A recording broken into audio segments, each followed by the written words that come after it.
Hello there Facebook, how are you doing? We are live from Rio, our Olympic coverage continues, and we've been speaking to a lot of gold medalists and Olympic champions over the last few days, and I can tell you that these two guys are awesome. They're from New Zealand. It's Eric Murray and Hamish Bond, who won gold in the rowing men's pairs. And yeah, we're just hanging out, so please send us any questions. If you want me to put something to the guys, then I absolutely will. But let's just talk about how it feels to win a gold medal again, because you guys did it in London, you've repeated here, and you haven't been beaten in, what, 8 years? Yeah. They haven't lost a race in 8 years to anyone. Yeah, it's amazing. You know, first and foremost, getting to the Olympics is a feat in its own. You know, you've got to be the best in your country, and then not only the best in your country, you've got to qualify at World Champs or, you know, whatever qualification system there is. And then you've got to come and you've got to bring your A game, and it's not just going, oh look, let's go to the Olympics this year. It's a process that's taken so long. And so to do all of that hard work and effort and put yourself under the pump every day and have the attitude to turn up and do as much training as you physically can handle, that puts you in a stead to be able to go for one of these medals. And then when you're here, it's a crazy thing. You've got to go through a heat, you know, you've got to bring your A game. Semi-final, you've got to make it into the final, and then you get into a final, and then anything can happen. And we've been lucky enough to find the magic, you know, to find things that have worked over time, and to go away and do it in London was amazing. And then when we sat down and said, you know, maybe we should try and do it again, that was where we, after London, and said, yeah, let's do it. And you know, this is what's culminated 4 years later as another gold medal. I could tell that you guys are winners. You kind of act like winners. Can you imagine sitting here with a silver or a bronze around your neck? Well, I guess the nature of our record being unbeaten, our expectations were to win. Anything other than a gold medal was failure for us, which is, it's a blessing and a curse, I guess. You know, it's a good position to be in because none of our opposition have beaten us before, so you have to wonder, in their own minds, do they truly believe they can beat us, having never done it before? You know, that's the good side of it from our point of view. The bad side of it, or the hard side to deal with, is you have, I guess, the pressure and expectation of going out and performing every single time you go on the water. We want to perform. First place is what we want to achieve every single time, and anything other than that is not good enough. You know, when you're at the top, unfortunately, there's only one way to go, and that's down or stay where you are. So, fortunately, yeah, we were able to stay where we are at the top of the hill, which is where we like to be. And you've got the gold medals around your neck, and I must say they're magnificent. I mean, talk us through them, explain them, kind of describe them. Well, they're heavy. First of all, I think It's got a few slightly dents heavier. already. It's got a few dents already. Yeah, Really? actually, mine's not. What have you looking done too to good. it? Oh, we were like hugging some of the other medalists, girls and that, and they were clanging away. And then the one thing is that we find is that, like, the gold medal is awesome, you know, like we won it, but a lot of other people are never going to put themselves in the pursuit to try and win these gold medals. So when we're with the supporters and all our family and friends, we're giving it to them to take photos with. You know, they want to have Right, photos with it right. because they're never going to get up close and personal with it. You know, it's their opportunity, and so people are handling it and taking it around and photos and left, right, and centre, and so it sort of does get a little bit damaged here and there, but that's fine, you know, because a lot of people have invested time and effort, and they get so much more satisfaction out of it. It's funny. I mean, it actually means more to other people than it probably does to us. You know, when we look back, we're actually more proud of the 4 years of work that we did to get in the position to win the gold medal than actually the gold medal itself. This is a tangible representation of what we did on one day in 4 years. Right.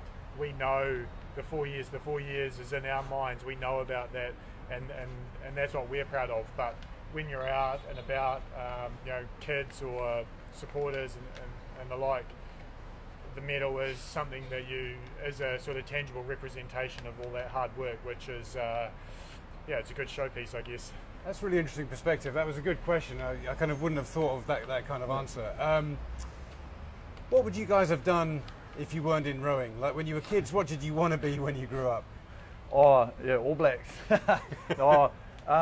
Yeah, I've been rowing since I was in high school, so sort of 15, 16-year-old, and in between time, you know, had weekend jobs in a bakery and milking cows and stuff like this. And then I started an agricultural degree down in Christchurch, and so maybe I would have ended up as a farmer or doing something in that industry. But that's the thing, I have no idea, because ever since I was sort of 19, 20, I've pursued this, you know, trying to be the best in our sport. And it's been an amazing ride. And it's a privileged position, you know, you're getting funded by the taxpayer in New Zealand to go out and represent our country, and you've got to make sure you do it with pride, and you don't squander the opportunity. And so, you know, you've got to make sure you do that. It's such a privileged position to be in. Now, we've had a question from one of you guys. I think I know what the answer is going to be, but I'm going to ask it anyway. And I'm going to ask it to you, Hamish.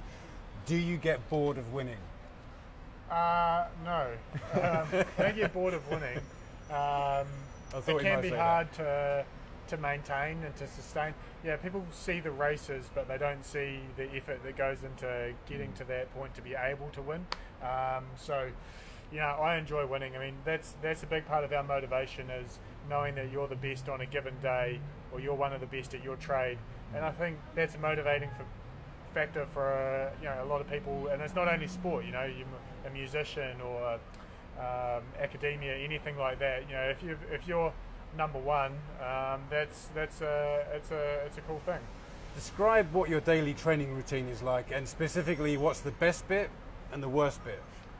Oh, so yeah, it's at least 2 trainings a day. So we get up, breakfast, go down to, this is back in New Zealand, we're Lake Karapiro in Cambridge. We're there for 2 hours, but it's all the time getting prepared when you get down there to warm up, and then we're rowing for an hour and a half, 2 hours, get off, and then you got to warm down, stretch. Hamish has to go to physio to get tweaked around here and there. There might be a training session during the middle of the day, so you've got to make sure you manage trying to eat. Then you train, then you eat again, and then you get ready for the next session, and then you go rowing again in the afternoon. It's another hour to 2, whatever, on the water, and then you come finish that, warm down, and then you go home, and then you got to cook dinner, or you know, maybe dinner's been made for you. And then most of the time, the best part is when you can actually sit down and go, oh, it was a long day.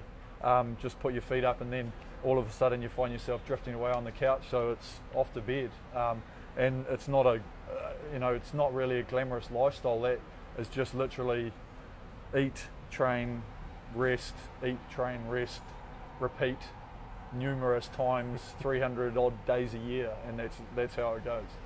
I like this next question. Can you do the haka? And I think what you mean is, will you do the haka? No, that's probably done a little bit too much by New Zealanders at the Olympics. I think it's something it's a great showpiece for our country, but in my mind it should be done well and with respect by people who know how to do it properly. And unfortunately, we're not those two people.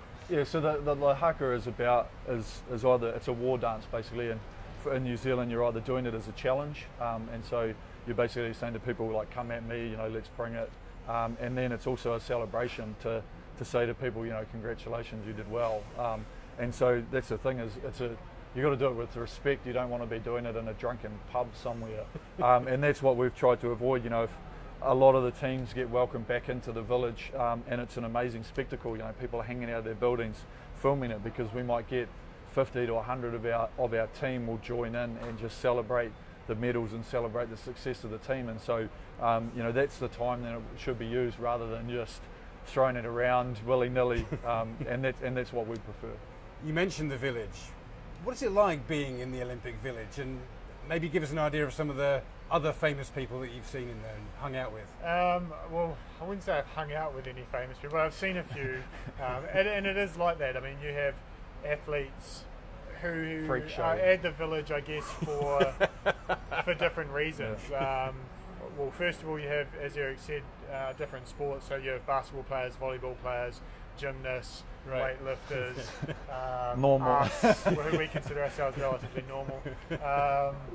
And then also people who are there for different motivations. You have people there who are there to participate, maybe try and get a personal best, and then people, I guess, like ourselves, who are there to win, and it's more of a business sort of mentality. And then you have the global superstars as well. So Usain Bolt's been eating in the dining hall. What does he eat? Have you paid attention? What does he eat? Well, I heard he was quite big on the McDonald's back in Beijing, and perhaps as he's gotten older, he has to tighten up a little bit on the diet. But no, I didn't see what he was eating. It's a tough one because a lot of those real global superstars, they're famous amongst athletes, and it can be difficult for them operating in the village with people. It's the camera phone is sort of the dearth of those people wanting. Everyone wants their picture, and it's and I make a conscious decision to not pester those, because I know they're there for a reason, and it's not necessarily to take 100 selfies every dinner. So I try and treat them with respect. I think just being in the presence of some of those global superstars is pretty cool. I must say, good on him for staying in the Olympic Village, because he probably doesn't have to, but No. so good for him. We've had a question about the green stone, Eric. Yep. Am I underplaying it by calling it the green No, stone? no, it's called greenstone. Oh, it is called green stone. Okay. Well, can you tell us about it? Yeah, so the greenstone this has been hand carved, and there was one hand carved for every single New Zealander that's competing in our team and our support staff, and so it's bringing a piece of New Zealand with us, and it's been blessed by the Maori, by Ngāi Tahu, one of the tribes in the South Island, and it's really just allowing us to bring a bit of New Zealand with us and to bring the strength of our country. And so this was all carved out of one big piece of stone, so there was wow. I think it was 230 or 250 pieces, and so they're all slightly individual and handcrafted, and so it's just a little special gift that everybody gets given to really bring that piece of New Zealand with us. New Zealand, we're always quite proud as a nation, and so if we can do little things that just give that little bit of extra support, that bring the people and the connection with our country to the mountains and everything here in Rio, then it's an amazing thing that we're able to wear and draw strength on. That's awesome. We could go on forever. This is an absolutely fascinating conversation, and you guys are brilliant. But we must leave it there. We're out of time. All right. But congratulations again. Thank you. Well done, Eric. Well done, Hamish. Thank you. Thanks very much, and thanks for being with us on Facebook Live.